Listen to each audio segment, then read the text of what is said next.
in an official meeting, there are note takers on both sides. He tells the ambassador that unless you get rid of your Prime Minister Imran Khan in a vote of no confidence, which by the way hadn't been tabled as yet, but he seemed to know about it, he said unless you get rid of him, Pakistan will suffer consequences. And then goes on to say, of course, if you get rid of him through the vote of no confidence, all will be forgiven. Such arrogance, apart from anything else. By the way, Becky, this guy should be sacked for bad manners and sheer arrogance. Imagine telling a country, an ambassador of a country of 220 million people that you get rid of your prime minister. So this is where it started. The next day, this vote of no confidence is tabled in our parliament. And then why have you never made this public before? You are being very specific about what you allege was said. Well, Becky, I put it in front of our cabinet. The cipher was read out in the cabinet. There are minutes of the cabinet. Then I presented it in our National Security Council, where all the service chiefs were present. Why did I present them? Because this was a blatant intervention in the internal affairs of Pakistan, a regime change. As Prime Minister at the time, did you get in touch with the US President, with the US Secretary of State? What happened? The National Security Council decided to give a démarche, protested to the US in Pakistan and in Washington. We issued it. This is all minuted. Then we presented it to the Parliament Committee, then the Speaker of Parliament, then the President of Pakistan, who has this cipher, he sent it to the Chief Justice of Pakistan that there should be an inquiry held in this blatant interference in the internal affairs of Pakistan. Pakistan's new foreign minister says the United States and his country are entering a new engagement after what has been years of strained relations. And you and I have talked about those strained relations under your premiership. Do you believe, for the sake of Pakistan, that it is better to have a good relationship with the United States?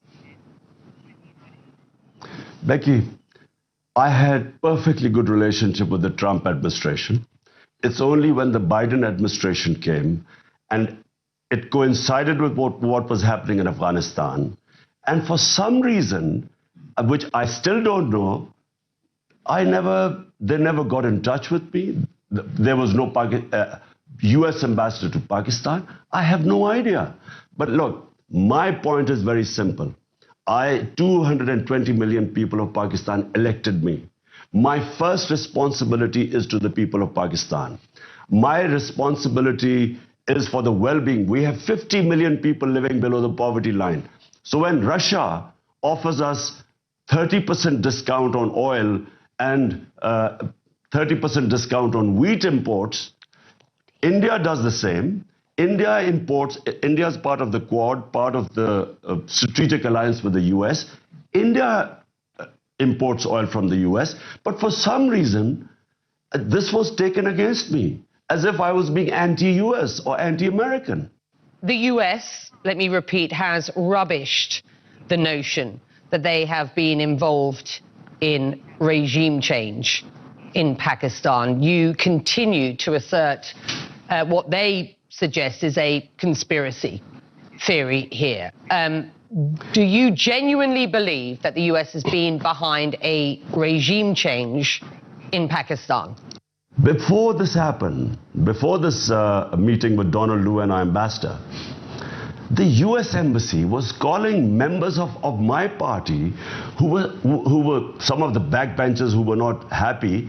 They were having meetings with the US embassy. What were they meeting them? And they were the first ones who then jumped ship. And they were the ones who then offered $1 million each to buy my other members of parliament who actually jumped ship later on. Why would the US embassy be interested in backbenchers of our party? So is the current government an American implant? It's with their blessings. And, you know, the painful thing, Becky, is not just that everyone, we all call it imported government, but the worst thing is there are a bunch of criminals. For 30 years, these guys have been plundering the country. 60% of the cabinet is on bail.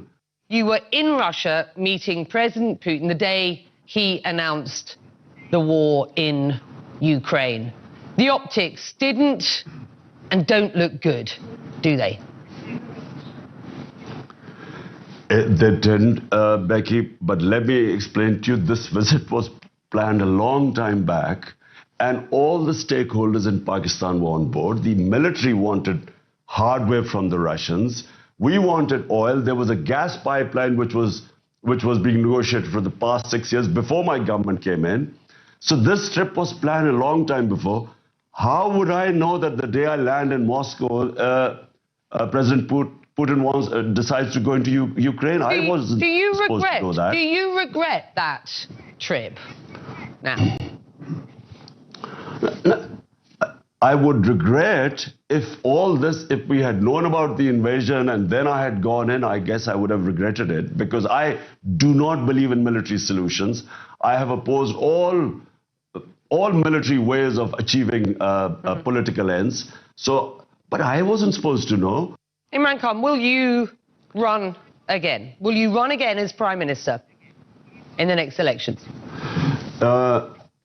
Whenever the next elections take place, not only will we run, but I can predict right now that this will become the biggest party in Pakistan's history, because people are so incensed and feel insulted that these criminals have been foisted upon us, who have been plundering this country for 30 years. There is anger in Pakistan. And unfortunately, because of all this becoming public, the cipher, Donald Rue's comments, who should be sacked for bad manners, there's anti-Americanism. Because you know that so many regime changes, whether US, like in Iran, Prime Minister Mossadegh, like in South American countries, when unpopular governments are foisted on a people, the resentment then goes to against the US. And unfortunately, yes, there is anti-Americanism right now. Well, that's Imran Khan in his first interview with international media since his ousting. We have reached out to the US State Department today following my interview. They again denied the allegations by saying there is absolutely no truth to them. And on April the 4th, the State Department said, and I quote, "We support the peaceful upholding of constitutional democratic principles. That is the case in Pakistan. It is the case around the world. We do not support one political party over another. We support the broader principles, the principles of rule of law, of equal justice under the law." And we also reached out to Pakistan's current government, but we have not heard back yet. But on April the 27th, Pakistan's information minister said, and I quote him here, "People of Pakistan are questioning Imran over his false corruption narrative. They are asking him why did he not prove any corruption with all his abuse of powers for 4 years." And apologies for the technical glitch there as we were wanting to bring that up, that statement for you on the screen.